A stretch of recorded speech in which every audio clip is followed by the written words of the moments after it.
पैसे को सही ढंग से अगर समझा ना जाए, संभाला ना जाए, तो वो बहुत सारे दुख देता है।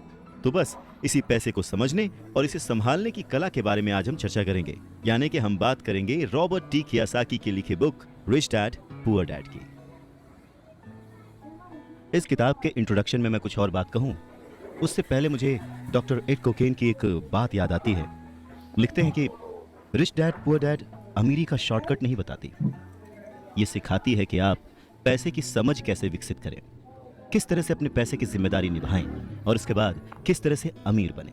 तो चलिए शुरू करते हैं। दोस्तों, जब भी बात जिम्मेदारी की आती है तो नाम याद आता है उस शख्स का जिसने जिंदगी में कितनी भी ठोकरें खाई हों, कितना भी दुखी रहा हो, पर हमारे हिस्से के गम लिए और अपने हिस्से की खुशी हमें दे दी।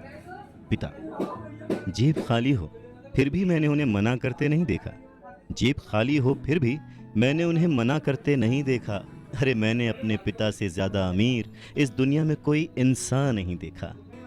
रॉबर्ट टी कियोसाकी ने उसी पिता को ध्यान में रखते हुए, उन्हें main character of the story बनाते हुए हमें लाइफ के, आज की जिंदगी के, आज की लाइफ के सबसे इंपॉर्टेंट लेसन को पढ़ाने की कोशिश की है, विच इज पैसा।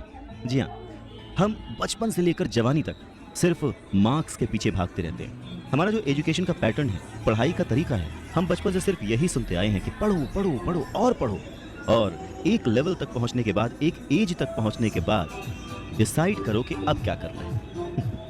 रॉबर्ट टी कियोसाकी इसी बात को बहुत ही खूबसूरती से एड्रेस करते हैं कि हमें पैसे को एक सब्जेक्ट की तरह बचपन से ही क्लासेस में पढ़ाना चाहिए।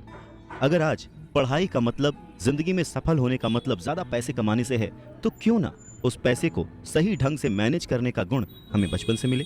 स्कूल्स 6 घंटे के 8 घंटे के होते हैं, पर बाकी जो वक्त है वो घर पे बीतता है। तो कहीं ना कहीं स्कूल हो या घर हो, बच्चे को बचपन से ही पैसे की अहमियत, उसकी इंपॉर्टेंस, उसकी मैनेजमेंट के बारे में अगर पढ़ाया जाए तो इसमें कोई भी गलत बात नहीं है।